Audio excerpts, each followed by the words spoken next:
You've reached the place where the unfulfilled desires are pleasing you?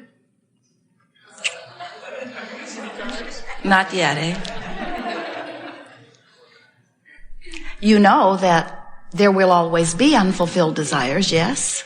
Otherwise you could be finished, and you can't ever be finished. So it is logical, isn't it, that your contrasting environment would continue to produce new clarity about what you want, so that there would never be a time, no matter what, that you would stop asking. And so as long as you are experiencing contrast, which is as long as you are here focused, that contrast is going to produce within you subtle and dramatic preferences. It just happens, even if you don't talk about them with your words. And when the preferences are born from the magnificent, life-giving contrast, that is your step one of the deliberate creative process. You ask. Whether you know you are or not, you are asking. You cannot be treated unfairly without a desire for more fairness to come forth.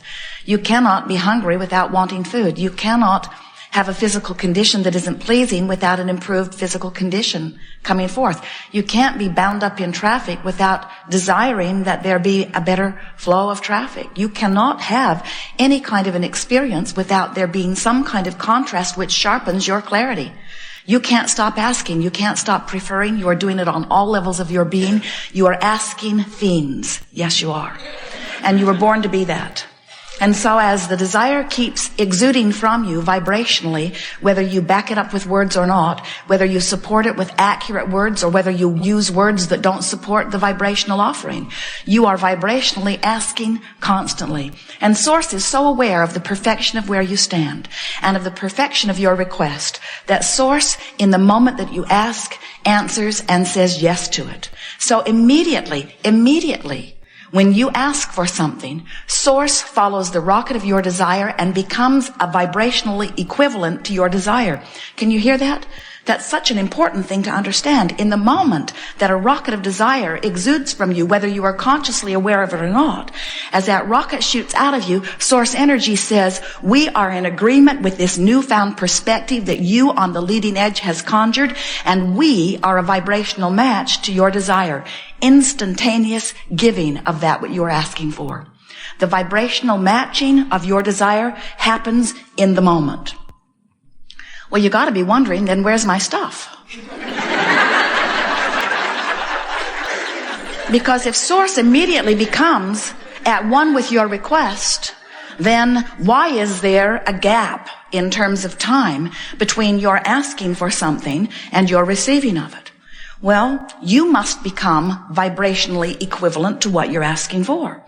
When you desire more money and you're complaining that you don't have enough, you are not a vibrational match to more money.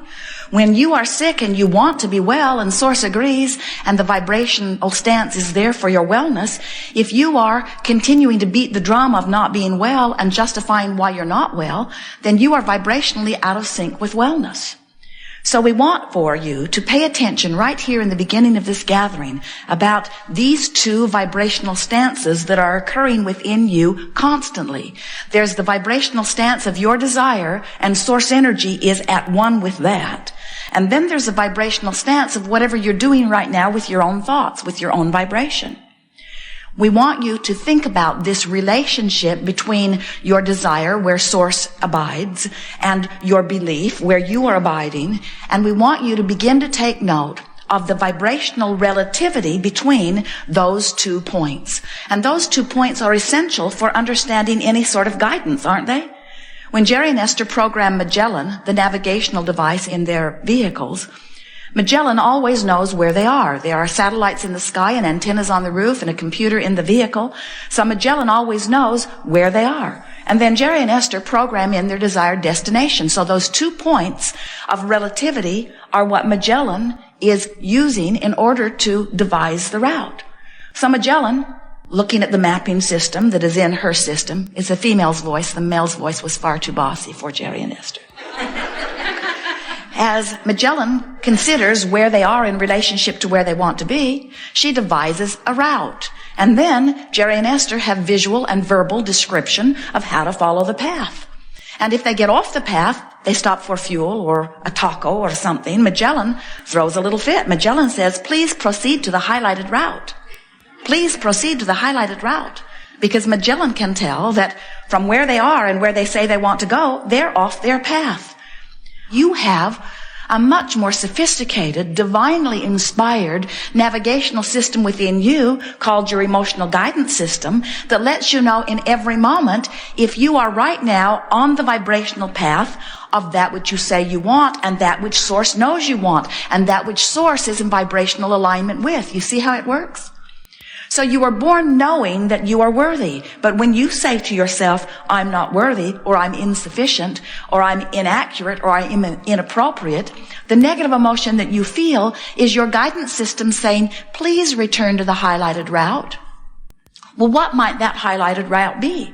That highlighted route would be like, I am appropriate. But you might be so far off your path you can't even get a whiff of that. So that highlighted route might be, well, I'm doing the best I can. That is closer to your route. And when you start moving in vibrational proximity to that which is truly your vibrational nature, you will begin to feel the relief factor, which is the release of resistance. The release of resistance, or the releasing of negative emotion, or the feeling a little better, is always the way that you understand that you are now proceeding to your highlighted route. Magellan doesn't say to Jerry and Esther, proceed to your destination and do it right now. Magellan says, proceed to your highlighted route. Magellan seems to understand that there's going to be a few hundred miles sometimes between where they are and the destination. But as long as they are on the highlighted route, Magellan settles down. And your emotional guidance system does too. In other words, it is not meant to be that you divine an idea and have instant manifestation. You just want to get moving in the approximate direction of it because it turns out that the true joy is in the journey. In other words, you're really not wanting to jump all the way to every idea. Well, maybe you think you are, but really you're not. You'd have a vacation planned with several destination spots along the way. You say, I'm going to stop here and here and here and here and here, and eventually I'll go back home.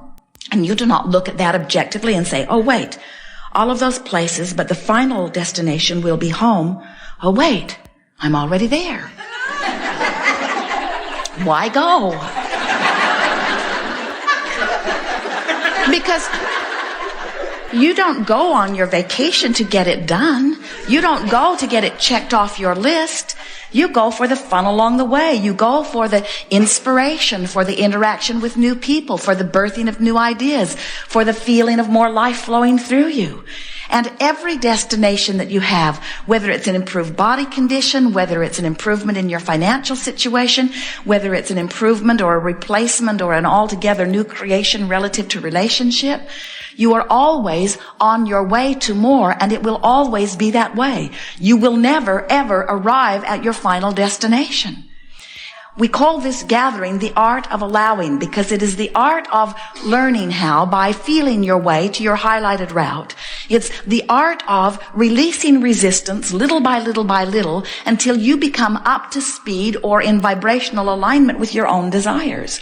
And when you do that, the vibrational alignment, even though your object of desire has not yet been manifested, the alignment with the idea is truly heaven on earth. When you get in sync with the power of you, when you get in sync with your right and ability to create, then you can relax and acknowledge that there is nothing that I cannot be or do or have, but I don't have to be or do or have it all right now. There is plenty to enjoy now and plenty coming along the way. And fortunately, it will not come in faster than I can allow it. You will not be able to receive something that you're not vibrationally up to speed with. So it turns out that the joyous life is the one that is being lived by the person who is aware of the relativity between their current active thoughts, which is all a belief is, and their desire. When you learn to manage this vibrational relationship between where you are and where you want to be, life becomes sweet, even though many things are not fulfilled yet. Now, what we mean by that is, If you get, by virtue of focusing, doing creative workshops, going to meetings where people are getting you all juiced up about wanting things, if you get your desire factor activated at a much faster pace on one or a number of subjects than you've got your belief factor activated, you're going to cause chaos in your own experience. Wanting things you don't believe is not pleasant. And yet, we don't want you to ratchet your desire back down to your belief level, because then nothing can change. And you know, that's what most people are doing, because most people are spending most of their time looking at what is. And when you are giving most of your attention to what is, you're offering most of your vibration about what is, so you're just getting more of what is. Different places, different faces, but essentially what is. So the way it works is, you observe what is, you offer a vibration about what is, law of attraction matches what is, and you get more of what is. So you observe more of what is, you offer a vibration about what is, law of attraction matches what is, and you get more of what is. So you observe what is, you offer a vibration about what is, law of attraction matches what is, and then you get more of what is. And then you observe what, we could go on. Because you do. That's what you keep doing mostly. And what we're wanting to call your attention to is that it's fine to observe what is, especially if what is pleasing you. But you might want to fill in the missing gaps with memories of things that were pleasing, or imagining things that are pleasing. And what we've noticed is that when you try to think your way, what often happens is law of attraction is so accommodating, and we are being sarcastic, and it doesn't become us either. But the reason that we are being sarcastic about that is because law of attraction does not give you access to thoughts that are very far from the thoughts that you've been actively thinking. When you focus upon something, you activate the vibration. And when you activate a vibration, law of attraction gives you more thoughts that are like that. And as you hold your attention there, that activation becomes strong enough that it's not just an activation, it's a dominant activation. And when something becomes a dominant activation, you call that a belief. We want to soften it by just saying it's a thought you keep thinking. When you continue to think a thought or activate a vibration that is not in alignment with who your inner being knows you are and with what you really want, then negative emotion ensues. And what happens to so many of you, bless your hearts, we mean this adoringly, you get used to that negative emotion, so you call it normal. You just become willing to put up with being ornery or being overwhelmed or being frustrated or being angry. And if we were standing in your physical shoes, we would not put up for a moment with negative emotion. When Magellan kicks up a squawk, when Jerry and Esther have deliberately diverged from their path, Magellan says, please return to the highlighted route. Please return to the highlighted route. And Jerry will say, shut that broad up. He doesn't want to hear it. Esther is reaching for the knob to turn her down because they really do not like that feeling, and you really should not like or endure the feeling of negative emotion, because it is an indicator that you are out of sync vibrationally. So, it is our powerful desire that you leave here today with a new determination that you're going to bless your emotional guidance system, because it is giving you such important information about the vibrational relativity between the thoughts that you're thinking and what you really are wanting. And that you make a decision that you are going to do your best to feel as good as you can feel all day long on every subject that becomes active within you. Joseph Campbell offered the most powerful, best words we've ever heard, uttered in physical form, about how you can get to where you want to be in terms of fulfilling your reason for being, in terms of living happily ever after, in terms of being the being that you came forth to be, when he said, follow your bliss. But we notice that sometimes you cannot even get a whiff of bliss because your vibrational proclivity, because of what you're focused upon, is so vibrationally different from the bliss that he is encouraging you toward. And so we are encouraging you to follow your bliss, but sometimes you might have to take the life-giving breath of fresh air that anger will give you on your way to bliss. In other words, would you rather be afraid of something or angry about something? You're very wise. Your guidance is showing you that anger is a better choice. So if you are in despair or fear, in that utterly disempowered place, can you find bliss? Nothing's wrong with you. It is that law of attraction says you can't set your radio dial on 6:30 a.m. and hear what's being broadcast on 98 FM. The frequencies are too far apart.